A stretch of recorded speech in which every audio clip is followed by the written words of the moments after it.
Good morning, Kuya! Rise and shine, mga kasambahay! Good morning din sa'yo, Uncle! Good morning din, Liza.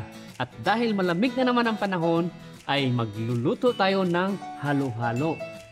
Halo-halo? Hindi pa po mas bagay yun sa tag-init? Tama! Ibang halo-halo naman kasi ang gagawin natin ngayon. Kasi ang lulutuin natin ay ginataang halo-halo. Tama! Sa Bisaya ay... Binignit. Tara, magluto na ta! Let's cook it right!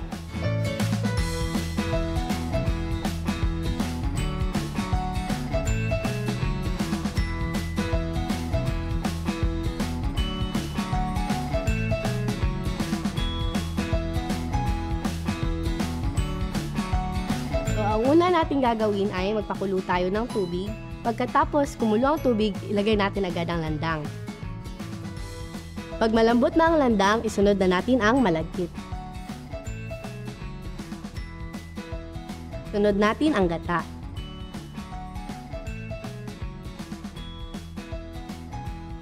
Kapag malambot na ang malagkit, pwede na natin ilagay ang kamote, ubi, at gabi. At pituin lang ito hanggang sa lumambot.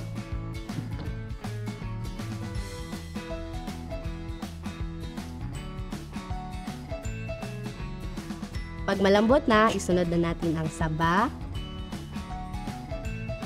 langka, at sago.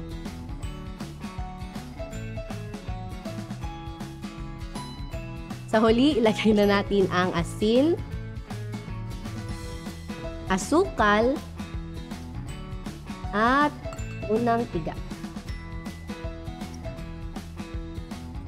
Dahil kanina, ang nilagay natin ay pangalawang tiga ng gata.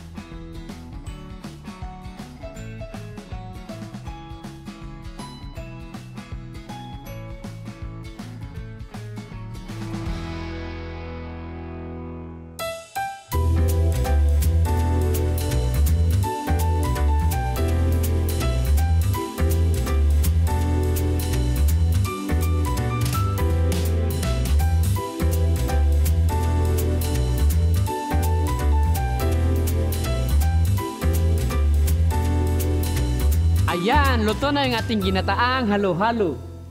Mga kasambahay, binignit is a Filipino love dessert. Plus, the name binignit came from the Visayan word bihon, which means to stir or mix. Kaya, halo-halo.